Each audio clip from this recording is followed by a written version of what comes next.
शपथ लेते हैं कि भारत को 2047 तक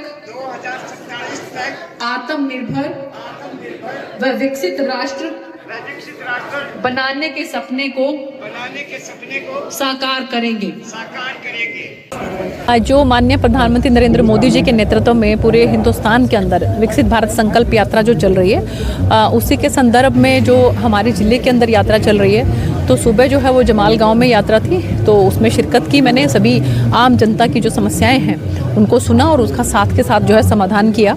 और इस यात्रा का जो भी हमारे लाभ उठा रहे हैं वो सभी लाभार्थी तो होते ही हैं वहाँ पर, इसके अलावा जिनको लाभ नहीं मिला है वो भी सब वहाँ पर पहुँच के उसका लाभ उठाते हैं। और उसी कड़ी में आज जो ये शाह सतनामपुरा जो है, यहाँ लंच के बाद का जो है इस गांव के अंदर कार्यक्रम था, जिसके अंदर कि यहाँ पर सभी सरपंच और यहाँ के ग्रामवासी यहाँ पर उपस्थित हुए और सभी योजनाओं का लाभ उन्होंने जो है उठाया है। और बहुत सी जो समस्याएं हैं उसके बारे में मुझे अवगत भी कराया है, जिसके बारे में मैंने अधिकारियों को ताकीद की है और मुझे पूरी उम्मीद है कि जल्द से जल्द उसका समाधान होगा। ये गांव पहले से ही नशा मुक्त है तो जी, मुझे बहुत खुशी है इस बात की कि ये जो गांव है इसमें जो सरपंच हैं वो सरपंच यहाँ पर निर्विरोध चुने गए हैं। और इसके साथ साथ जो है पूरा का पूरा गांव जो है वो इस बात के लिए बड़ा प्रसिद्ध है और इस बात का बीड़ा उन्होंने उठाया हुआ है कि हमारा गांव जो है वो पूर्ण रूप से 100% नशा मुक्त गांव होना चाहिए।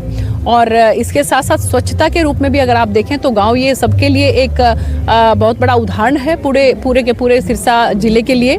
और मैंने यहाँ के ग्रामवासियों से निवेदन किया है कि जिस तरह से ये गांव नशा मुक्त है तो वो इसी तरह से कोशिश करें। आसपास के भी हमारे सिरसा जिले के जितने भी गांव हैं हम सब मिलकर उनको नशा मुक्त करेंगे, ये हम लोग कोशिश करेंगे। कांग्रेस पार्टी दावा कर रही है 10 की 10 लोकसभा सीट हम जीतेंगे। देखिए, भारतीय जनता पार्टी ने 2019 के अंदर 10 की 10 सीटें जीती थी और हम फिर से जो है आप लोगों को माननीय प्रधानमंत्री नरेंद्र मोदी जी के विकास के बल पर और साथ में माननीय मुख्यमंत्री श्री मनोहर लाल जी ने जो हरियाणा के अंदर विकास किए हैं उनके बलबूते पर हम फिर से आपको ये चीज़ बताना चाहते हैं कि इस विकास को ध्यान में रखते हुए जनता जो है वो फिर से जो है, हम दावा नहीं करते हैं बल्कि जनता जो है वो फिर से भारतीय जनता पार्टी की 10 की 10 सीटें जो हैं वो लोकसभा की जीतेंगे। और माननीय प्रधानमंत्री श्री नरेंद्र मोदी जी को फिर से हम तीसरी बार जो है वो देश का नेतृत्व जो है वो सौंपेंगे। आगे लोकसभा की यात्रा शुरू करने जा रहे हैं। देखिए, हर किसी को जो भी जिस भी पार्टी में है तो हर किसी का ये अधिकार है, कौन किसको रोक सकता है। जिसको भी घूमना है, जिसको भी जनता के बीच में जाना है वो जाना चाहिए, लेकिन समय पर जाना चाहिए। अब जब चुनाव नज़दीक आ गए हैं, 2-3 महीने का समय रह गया सिर्फ, तो अब अगर कोई घूमता है तो जनता इन बातों को सब समझती है कि जनता की समस्याओं को समय समय पर जो है वो किसकी सरकार ने सुना है और किसकी सरकार ने उसका समाधान भी किया है। लोकसभा चुनाव की आपकी क्या तैयारी है? देखिए, ऐसा है कि जनता ने जिस तरह का स्नेह और प्यार मुझे दिया है और जिस तरह का मैंने कोशिश की है संसद के अंदर उनकी बात को रखने की, तो अगर तो मेरी कोई पसंद पूछेगा तो बिल्कुल मैं लोकसभा का चुनाव लड़ना चाहूँगी। लेकिन हम एक भारतीय जनता पार्टी के संगठन के छोटे से सिपाही हैं, छोटे से कार्यकर्ता हैं। जो भी संगठन निर्णय लेगा वो हमारे सर माथे पर होगा। Thank you.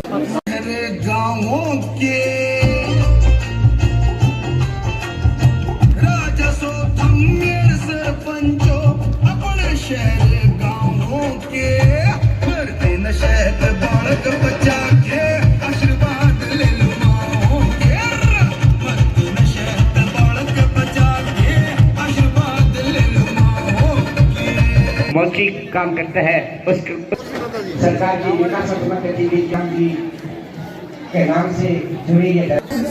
कभी मेरी आवाज सुन रहे तो मेहरबानी कीजिएगा।